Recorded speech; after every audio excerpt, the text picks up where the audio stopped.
Hello everybody and welcome to Lost World of Movie Props. I am Ben Robbins and I'm here today with Paul Kasey. Is that correct, sir? It is. Hello everyone. Awesome, thank you. So are you enjoying your weekend? How's it been going for you? It's amazing. So I was only here today, but yeah, it's been lovely. I've met some great fans. I've had some really good conversations with people. It's a joy. I love it. Of course. I come to your table earlier and I saw your fans. They're answering questions and personalising autographs. You're quite interactive with your fans, aren't you? Yeah. Well, I like to there's a lot of questions, I think, in what I do, especially, the creature world and how it's done and what happens on a day-to-day basis. So people have a lot of questions.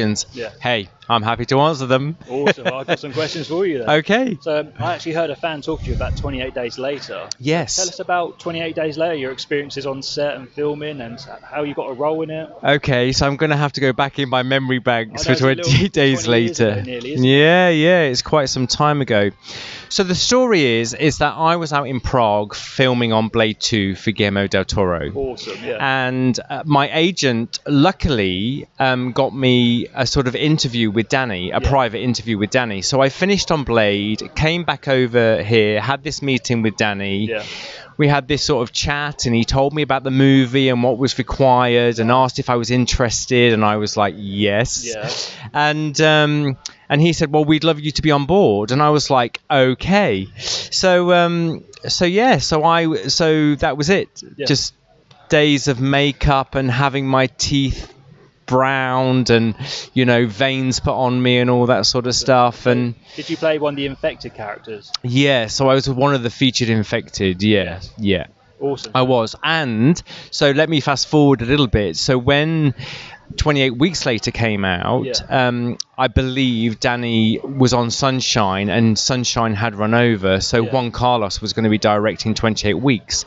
And I got a phone call and asked, would I be interested in auditioning the sort of featured infected, workshopping them, and then workshopping the essays on the days, if you see what I mean. Yeah, of course. And I was like, yes, please. I would love to do it. So I did. So I took lots of auditioned lots of people. I think they wanted about 90 featured infected. Yeah.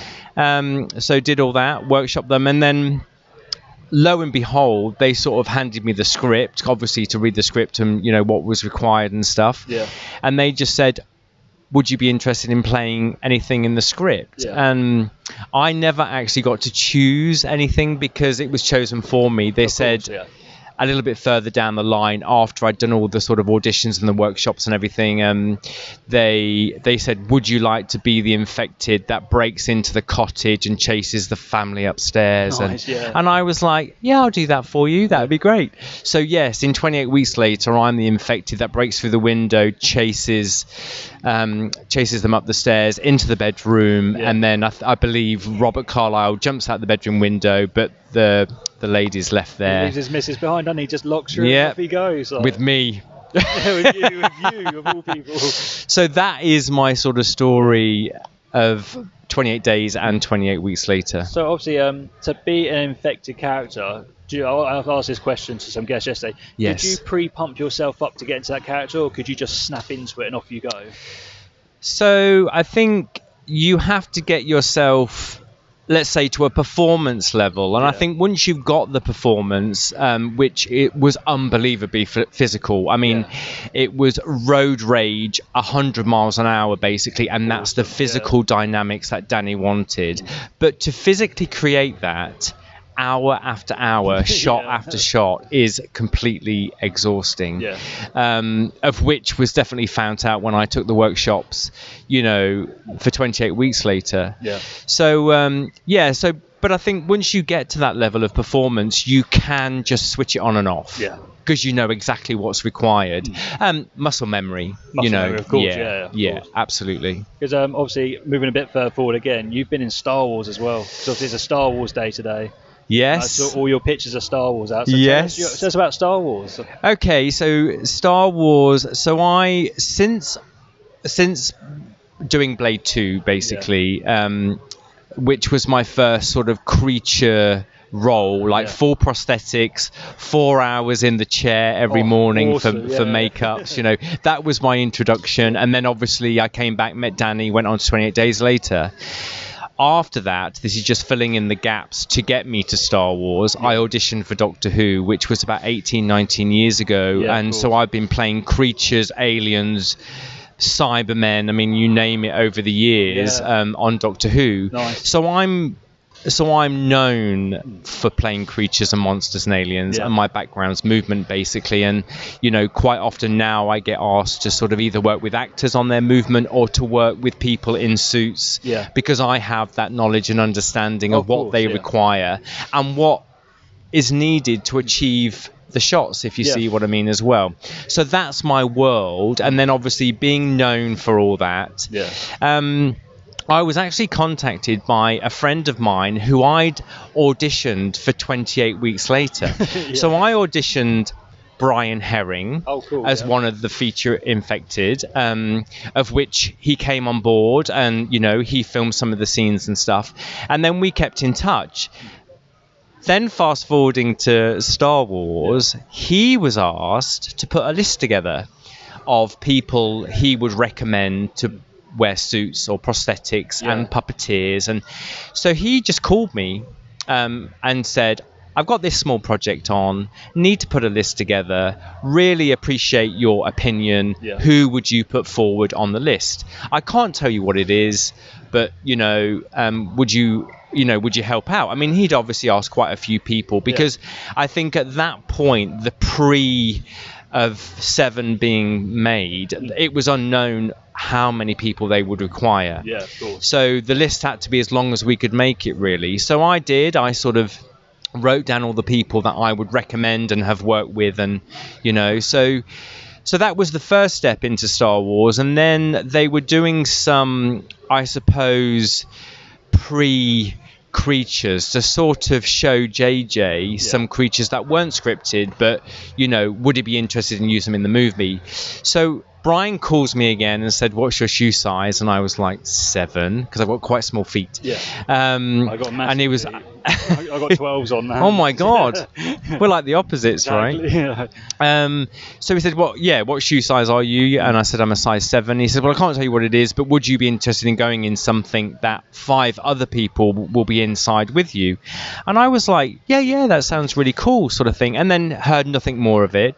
A few weeks later, right, so we're going to do this, you know, rehearsal and put it together, but we only need 5 people now to be on the inside.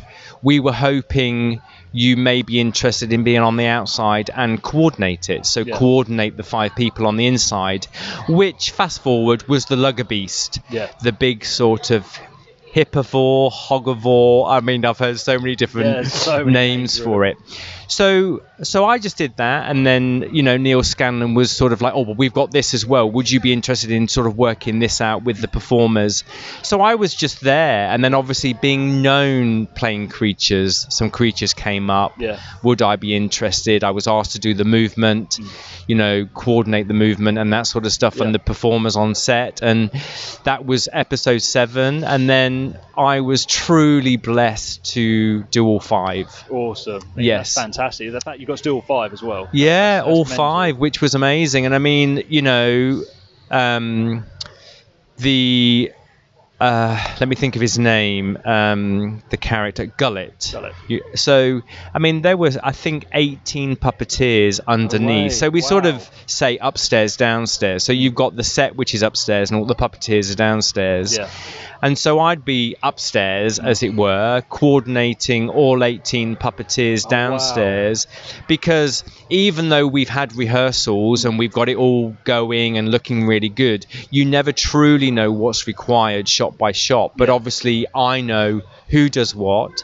So I'm talking to them downstairs, speaking to the directors. I mean, so I mean, it was truly amazing experience for me, and, you know, I learned an awful lot, and I met some amazing people, including Brian Herring. Brian's awesome, man. So what would be the most challenging part of your job coordinating people? Is it just trying to get them all to sync up together, Or have you got to work individually with everyone to get Well, to it work? just depends what it is and what's required. Like with Gullis, I mean, that's getting 18 people all to be one person creating one thing. So that has different challenges to someone who's in a full suit, full animatronic head with very little or no vision and what they require, if you see what I mean. Yeah, And of course. so, but I'm very aware of what's required and how to achieve it and what the performer needs, really, you know, which is best for camera. It's all about what's on camera. Yeah, of course. So I just have that knowledge and understanding, really. And I truly love working with people, you know, because I think everyone has a different background, everyone has a different thought process where movement's concerned, and I love it. Yeah. You know, I love creating it, helping people, giving them the experience and knowledge that they require, you know, to sort of better themselves and move on to other stuff. You know, it's all about learning, right? Of course, yeah. You've just got to gain and move on, and that's what it's about. And I love it. Awesome. So what's one of your most fun, obviously, works you have done? So is there any particular job that you did trying to create a monster or making someone move in a particular way that's just really sticks out in your mind that was fun to do? So that's a difficult question, and I think because individually, if I went through them all, they would all be fun in different ways. Yeah. Does that make sense? Of course, Whether that's the performer, what they're wearing, what we're having to achieve, what the scene is, what the script is, how the director is. Yeah. So they're all fun, you know. But nevertheless, they all have varying complexities and challenges, and you know, and what's required. So Awesome. yeah, that's fantastic. Well, it was only a quick little talk today, just a quick say hi and goodbye. Yeah. Obviously, we're getting near the end of the day now. I don't want you to miss people at your table. So. No, sure. Meet some more people. Yeah, it's great. Yeah, it's been a fabulous day, and I'm really glad that I was, you know, asked to be a part of it. And it's great. Yeah, well, I hope you see you at more events then, and we meet again. We're talking. Yeah, I hope so. Yeah, we'll make it half an hour next time. Half an hour. We can All do right that. then. It's no problem. You bring the questions. I'll bring the answers. I'll bring a big list for you. All right. Thanks ever so much. Oh, Take care. Thank you Cheers. so much. Bye.